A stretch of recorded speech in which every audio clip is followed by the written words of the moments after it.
স্বামী মারা যাওয়ার পর এই নিস্তব্ধতা যেন বহুদিন পর ফিরে এলো। আর সেই নিস্তব্ধতার মাঝেই হঠাৎ দরজায় কড়া নড়ে।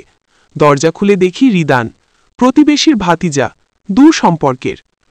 বয়স 20-21 হবে, চোখ লাল, মুখ ফ্যাকাশে, হাতে ছোট কিন্তু অস্বাভাবিক ভারী ব্যাগ। সে বলে 2 দিন থাকতে দিতে, কিন্তু তার গলার স্বরে কেমন যেন অদ্ভুত চাপা আতঙ্ক লুকানো ছিল, যেন কেউ তাকে তাড়া করছে অথবা সে নিজেই কিছু লুকিয়ে আছে। আমি তাকে ঘরে ঢুকতে বললাম, কিন্তু ব্যাগ নামানোর সময় সেই ধাতব শব্দে বুকের ভেতর কেমন একটা চিনচিনে ভয় ঢুকে গেল। সে খুব কম কথা বলে, কিন্তু তার নীরবতা যেন আমার ঘরের দেওয়ালে আটকে থাকা একটা অদৃশ্য ছায়া। খেতে বসলে সে চুপচাপ আমার দিকে তাকিয়ে থাকে। সেই তাকানোটা এমন যেন সে আমাকে পর্যবেক্ষণ করছে, আমার প্রতিটা নড়াচড়া হিসেব করছে।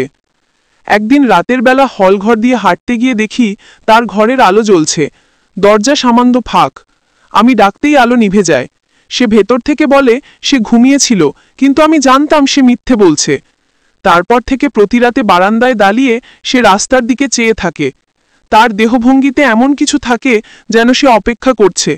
কিসের অপেক্ষা আমি বুঝি না। একদিন সকালে দেখি তার ব্যাগ খোলা, ভেতর থেকে ধাতব শব্দ পাওয়া গেল। আমি স্পর্শ করতে যাচ্ছিলাম, রিদান হঠাৎ পেছনে এসে দাঁড়ায়। অনেক কাছে এসে ঠান্ডা স্বরে বলে, ওটা ধরবেন না ফুপু। তার চোখে তখন এমন একটা দৃষ্টি যেন আমার জানার কোনো অধিকার নেই, আর জানলেই বিপদ আছে। এরপর থেকে ঘরে অদ্ভুত ঘটনা শুরু হলো।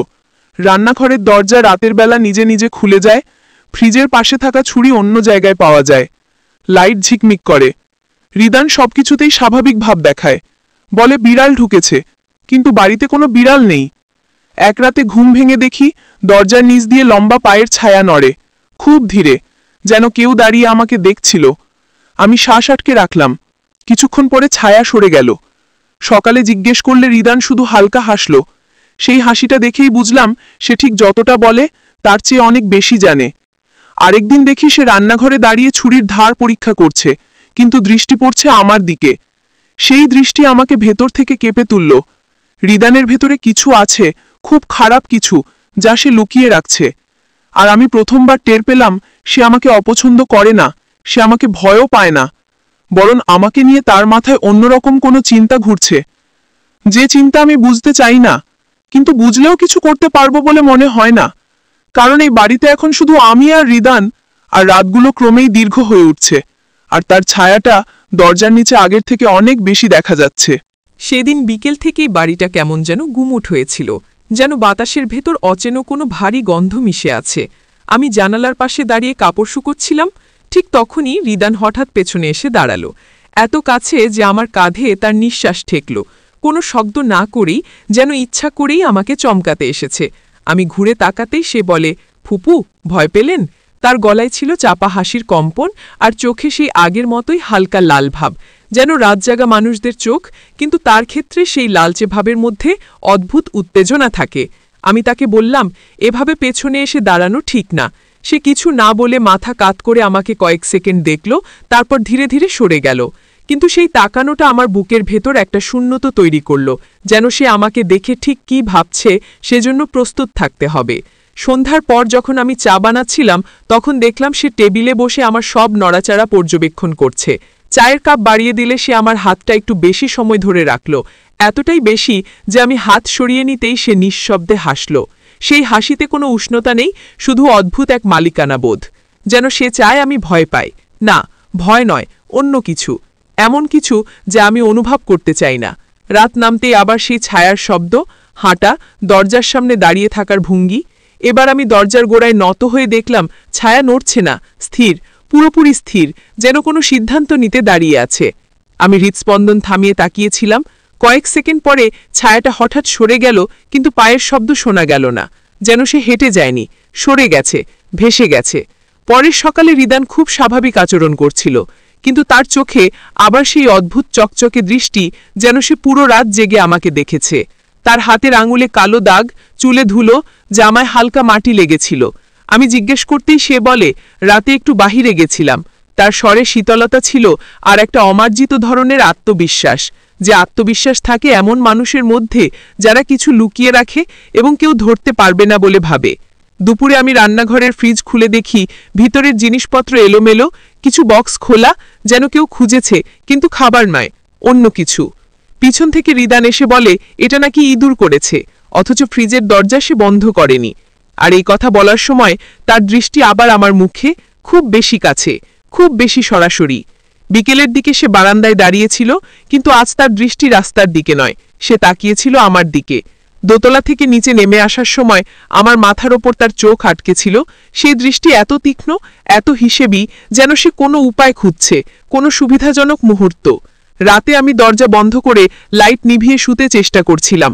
হঠাৎ খুব নিচু স্বরে দরজার ওপাশে কানো শ্বাস নেওয়ার শব্দ শুনলাম। আমি চাদর টেনে মুখ ঢেকে শুয়ে রইলাম। শব্দটা ধীরে ধীরে কাছে এলো, দরজার একেবারে কাছে, যেন সে কানের সামনে দাঁড়িয়ে আছে। তারপর খুব ধীরে 3 বার দরজা স্পর্শের শব্দ, টুপ টুপ টুপ। আমি কোনো শব্দ করলাম না, কিন্তু বুঝলাম সে হাসছে, দরজার ওপাশে দাঁড়িয়ে, কারণ সেই নরম হাসির শ্বাস দরজার ফাঁক দিয়ে ভেসে এলো। আর আমি তখনই নিশ্চিত হলাম রিদান কিছু করতে চায়, স্পষ্টভাবে নয়, কিন্তু তার ভেতরে যে অন্ধকার আছে তা আমার ঘরের ভেতর ঢোকার সুযোগ খুঁজছে, আর হয়তো খুব শীঘ্রই সে সুযোগ পেতে পারে। পরদিন সকালটা শুরু থেকেই অস্বাভাবিক ছিল। ঘরের ভেতর অদ্ভুত ঠান্ডা, যেন জানালা খোলাই ছিল সারা রাত, অথচ আমি তো সব বন্ধ করেই শুয়েছিলাম।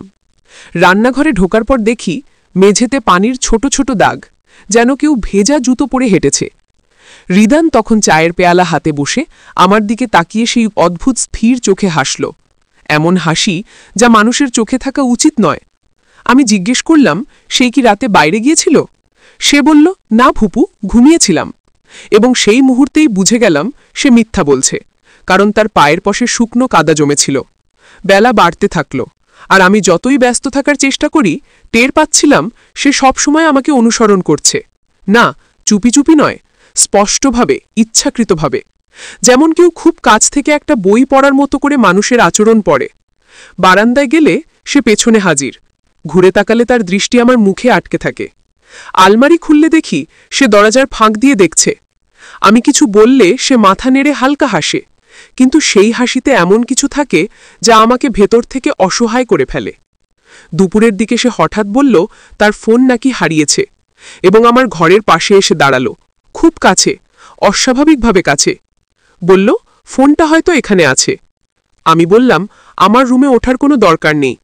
সে কিছুক্ষণ চুপ করে রইল, তারপর খুব ধীরে বলল, ঠিক আছে। কিন্তু তার চোখে যে দৃষ্টি ছিল সেটাই আমাকে বলল দরকার হলে সে ঢুকবেই, অনুমতি থাক বা না থাক। সন্ধ্যার পর দরজার কাছে একটা শব্দ শুনলাম। গিয়ে দেখি রিদান দরজার হাতলটা ঘুরিয়ে দেখছে। আমি জিজ্ঞেস করলে সে হাসল, বলল দরজাটা মজবুত কিনা দেখছিলাম। কিন্তু তার হাতের চাপ দেখে মনে হচ্ছিল সে ঠিকমতো শক্তি পরীক্ষা করছিল, যেন বুঝতে চাইছিল ভিতর থেকে আটকালে সে কি ভেঙে ঢুকতে পারবে। সন্ধ্যার পর যখন অন্ধকার ঘনিয়ে আসে, তখন সে অদ্ভুতভাবে চুপ হয়ে যায়, যেন রাত নামলেই তার ভেতরের অন্য কেউ বাইরে আসে। আমি লাইট জ্বালিয়ে রাখলাম, কিন্তু সে বারান্দায় দাঁড়িয়েছিল, মুখে কোনো অভিব্যক্তি নেই, শরীর শক্ত, দূরের দিকে নয়, আমার রুমের জানালার দিকে তাকিয়ে। মাঝে মাঝে মাথা একটু কাত করে এমনভাবে তাকায় যেন জানালার ওপাশে কি আছে তা দেখতে চায়, অথবা কাকে। রাত বাড়তেই আমি দরজা বন্ধ করলাম, কিন্তু সেই সময়ও দরজার ওপাশে তার পদচারণার শব্দ, খুব ধীরে, স্থির, যেন সে আমার ঘরের চারপাশ ঘুরে দেখছে, কোথায় দুর্বলতা আছে, কোথায় থামতে হবে, কোথায় ঠেলতে হবে। এমন হিসেবেই হাঁটা, মাঝে মাঝে থেমে যায়, আবার শুরু করে। আর সেই প্রতিটি থামার পর আমি দরজার নিচ দিয়ে তার ছায়া দেখি, দীর্ঘ, বিকৃত, যেন মানুষের ছায়া নয়। আমার বুক ধড়ফড় করতে থাকে, কিন্তু চিৎকার করি না, বরং কানে হাত দিয়ে শব্দ থামানোর চেষ্টা করি। একটু পর সে দরজার সামনে দাঁড়িয়ে থাকে, কোনো শব্দ নেই, শুধু দাঁড়িয়ে। তারপর শুনি তার খুব নিচু স্বরে বলা কথাগুলো, ঘুমিয়ে গেছেন? এইমাত্র 2টি শব্দ, কিন্তু সেই স্বর এমন যে মনে হয় অন্ধকারের ভিতর কেউ হাসছে।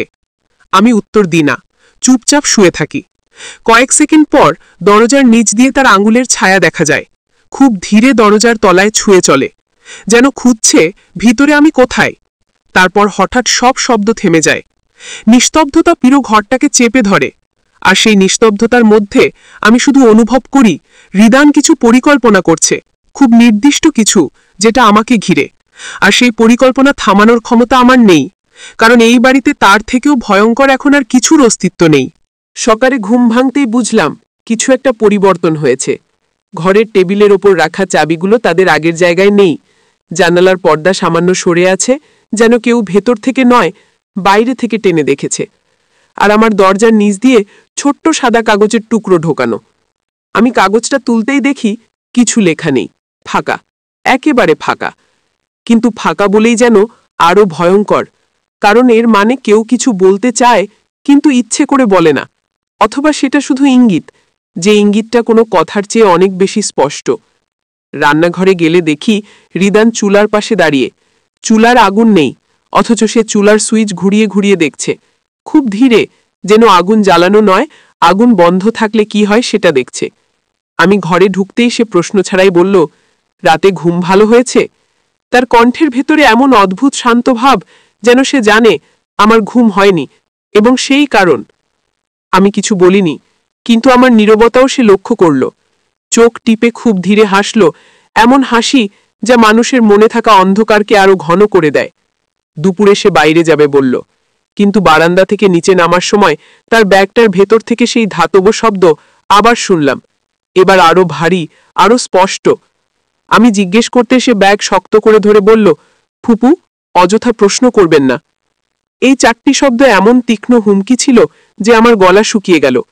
সে বাইরে যেতেই আমি দরজাগুলো শক্ত করে বন্ধ করলাম, কিন্তু আমার বুকের ভেতর অদ্ভুত অস্থিরতা, যেন এই নিস্তব্ধ বাড়িটাই এখন তার ছায়ায় ভর্তি। বিকেলের আলো ঘরে পড়তেই আমি লক্ষ্য করলাম আমার রুমের দরজার ওপর নতুন আঁচড়, 3টে লম্বা দাগ, যেন কেউ কিছু চিহ্ন রেখে গেছে। জিজ্ঞেস করলে সে অস্বীকার করত, কিন্তু তার অনুপস্থিতিতেই এগুলো এসেছে, এটাই আমাকে বেশি কাঁপিয়ে দিল। সন্ধে নামতেই সে ফিরে এলো। এবার দরজা খোলার শব্দটা অস্বাভাবিক ধীরে, যেন ইচ্ছে করেই সে শব্দ কম রাখছে। আমি লুকিয়ে দেখে ফেললাম সে ঘরে ঢুকেই আমার রুমের দরজার দিকে তাকালো, যেন যাচাই করছে আমি ভেতরে আছি কিনা। তারপর খাবার টেবিলে এসে বসল। আমি দূর থেকে দেখছিলাম তার চোখ অদ্ভুতভাবে উজ্জ্বল, যেন সেগুলো আলো নয়, অন্য কোনো উত্তেজনায় ভরা। সে খাওয়ার সময় খুব ধীরে চামচে আঘাত করছিল প্লেটে, টুং টুং টুং, একই ছন্দে, এমনভাবে যে মনে হচ্ছিল সেই শব্দটা আমাকে শোনাতে চায়। আর প্রতিটি আঘাতে আমার বুকের ভেতর কেমন এক ধরনের শঙ্কা চড়ে বসছিল। রাতের দিকে বৃষ্টি শুরু হলো, আর বৃষ্টির শব্দে বাড়ির ভেতরটা আরো ফাঁকা লাগছিল। আমি ঘরে ঢুকে দরজা আটকে দিলাম, কিন্তু সেই মুহূর্তেই শুনলাম রিদানের পায়ের শব্দ করিডোরে, খুব ধীরে, যেন বৃষ্টি শুনে সে জেগে উঠেছে, বা হয়তো সে ঘুমিয়েই ছিল না। দরজার নিচ দিয়ে আলো আসছিল, আর সেই আলোর উপর একসময় আবার তার ছায়া দেখা গেল। আমি শ্বাস আটকে তাকিয়ে রইলাম। ছায়াটা এবারে স্থির ছিল না, আলতো করে নড়ছিল, যেন সে দরজার সামনে দাঁড়িয়ে কানে লাগিয়ে শুনছে ভেতরে আমি কি করছি। আমার গলা শুকিয়ে গেল, আমি কোনো শব্দ করিনি। ঠিক তখনই সে খুব নিচু স্বরে বলল, ফুপু, দরজা লাগিয়ে কি ঘুম হয়? বৃষ্টি আর অন্ধকারের ভেতরে এই শব্দটা শুনে আমার মনে হলো তার মুখটা দরজার এত কাছে যে দরজার কাঠ যদি পাতলা হতো তবে সে ঘরের ভেতর ঢুকে পড়ত। আমি উত্তর দিলাম না, কিন্তু আমি অনুভব করলাম সে হাসছে, দরজার ওপাশে, অন্ধকারে, একা। আর সেই হাসি শুনেই বুঝলাম রিদান এখন শুধু সুযোগ খুঁজছে। মুহূর্ত আসলেই সে যা করতে চায় তা করে ফেলবে, কারণ তার ইচ্ছেটা শব্দহীন, কিন্তু সেই নিঃশব্দ ইচ্ছার ছায়া পুরো বাড়িটার ওপর লেপ্টে গেছে। আর আজকের রাতটাও মনে হচ্ছে স্বাভাবিকভাবে শেষ হবে না। রাতটা অদ্ভুতভাবে দীর্ঘ ছিল। বৃষ্টি থেমে যাওয়ার পরও বাতাসে ভেজা গন্ধ আর অদ্ভুত ভারী নীরবতা জমেছিল, যেন পুরো বাড়িটাই অপেক্ষায়। কিসের অপেক্ষা আমি জানি না, তবে অনুভব করছিলাম সেটা আমার পক্ষের কিছু নয়। ভোরের দিকে একটু ঘুমিয়ে পড়েছিলাম, কিন্তু হঠাৎ যেন কোনো টানাপড়নের শব্দে চোখ খুলে গেল। দরজার নিচ দিয়ে এবার আলো নয়, অন্ধকারের রেখা। তখনই বুঝলাম রিদান আবার দরজার সামনে দাঁড়িয়ে আছে, কিন্তু এবার শব্দ করছে না, পুরোপুরি নিঃশব্দ। এমন নিঃশব্দতা যে মনে হচ্ছিল তার দাঁড়িয়ে থাকা পর্যন্ত শোনা যায়। আমি ধীরে ধীরে উঠে জানালার দিকে যেতে চাইছিলাম, কিন্তু দরজার ফাঁক থেকে হঠাৎ তার ছায়াটা সরে গেল, যেন আমার নড়াচড়া সে টের পেয়েছে। সকালবেলা যখন বের হলাম দেখলাম করিডোরের দেয়ালে আঁচড় আরও গভীর হয়েছে। 3টি দাগ নয়, এবার 6টি, লম্বা, তির্যক, যেন কেউ রাগে বা উত্তেজনায় চিহ্ন বাড়িয়েছে। রিদান তখন সিঁড়ির নিচে দাঁড়িয়ে। চোখে ঘুম নেই, কিন্তু চোখ দুটো ভয়ানকভাবে স্থির। আমি কিছু বলার আগে সে বলল, ফুপু, রাতটা আপনাদের মতো মানুষের জন্য খুব নিরাপদ না। এই কথায় একটা ঠান্ডা ব্যঙ্গ ছিল, যেন সে জানে রাতে কি ঘটতে পারে। দুপুরের দিকে সে বাড়ির চারপাশে ঘুরে ঘুরে কিছু খুঁজছিল। ব্যাগ সবসময় তার সঙ্গে, যেন ব্যাগটায় থাকা জিনিসটি তার প্রধান ভরসা। আমি জানালা দিয়ে দেখছিলাম। একসময় সে থেমে আমার জানালার দিকে তাকালো, সরাসরি, দীর্ঘক্ষণ, এবং সেই দৃষ্টিটা এত স্থির যে মনে হচ্ছিল সে জানে আমি পর্দার আড়ালে দাঁড়িয়ে আছি। বুঝতে পারছিলাম সে আমার প্রতিটি অবস্থান, প্রতিটি সময়, প্রতিটি নড়াচড়া হিসেব করছে। বিকেলে বিদ্যুৎ হঠাৎ দুবার ঝিকমিক করে নিভে গেল, তারপর ফিরে এলো। কিন্তু সেই কয়েক সেকেন্ডে মনে হচ্ছিল ঘরটা কারো শ্বাসে ভরে আছে। আমি ফ্রিজ খুলতেই দেখলাম ভেতরের র্যাকের ওপর তার চেনা আঙুলের দাগ। যদি সে বলছিল সে রান্নাঘরে যায়নি, কিন্তু মেঝেতে তার জুতোর ধুলো স্পষ্ট। আমি আর কিছু বললাম না, কারণ তার চোখে তখন যে ঠান্ডা হুঁশ ছিল সেটা স্পর্শ করলে মনে হয় আঙুল পর্যন্ত কেটে যাবে। সন্ধ্যা নামতেই সে আবার বারান্দায় দাঁড়ালো। এবার হাঁটছিল না, দাঁড়িয়ে শুধু পেছন ফিরে তাকাচ্ছিল আমার রুমের দিকেই। মুখে কোনো অভিব্যক্তি নেই, কিন্তু তার আঙুলগুলো অদ্ভুতভাবে নড়ছিল, যেন অন্যমনস্কভাবে কিছু ভাবছে, কোনো সিদ্ধান্ত, কোনো পরিকল্পনা যার ফলাফল আমার পক্ষে ভালো নয়। রাত গভীর হলে আমি দরজা লক করে লাইট নিভিয়ে বিছানায় শুলাম, কিন্তু দরজার ওপাশে চেনা শব্দ ফিরে এলো। মৃদু পায়ের ঢাপ, খুব ধীরে, তারপর থেমে যাওয়া, আবার ধীরে এগোনো। আর একসময় এমন মুহূর্ত এলো যেখানে পুরো ঘর নিষ্পন্দ। আমি জানতাম সে দরজার একেবারে কাছে দাঁড়িয়ে আছে, শ্বাস পর্যন্ত আটকে রেখেছে যেন আমি বুঝতে না পারি। হঠাৎ খুব নিচু, প্রায় ফিসফিস স্বরে সে বলল, ফুপু, দরজা লাগিয়ে কি বাঁচা যায়? এই কথাটা শুনে রক্ত জমে গেল, কারণ এর ভেতরে শুধু প্রশ্ন ছিল না, ছিল এক ধরনের ঘোষণা, যেন সে জানিয়ে দিচ্ছে দরজা কোনো বাধা নয়।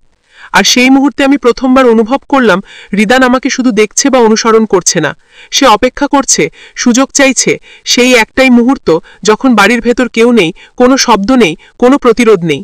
আর যেন আজ রাতই সেই মুহূর্ত এসে যেতে পারে, কারণ তার পদচারণা দূরে সরে গেলেও সেই ফিসফিসানি আমার মাথার ভেতর ঠান্ডা ছুরির মতো রয়ে গেল। এক ইঙ্গিত, যে ইঙ্গিত এত স্পষ্ট যে অন্ধকারের ভেতরও লুকানো যায় না। রিদান এখন আর ইঙ্গিত দিচ্ছে না, সে প্রস্তুত হচ্ছে।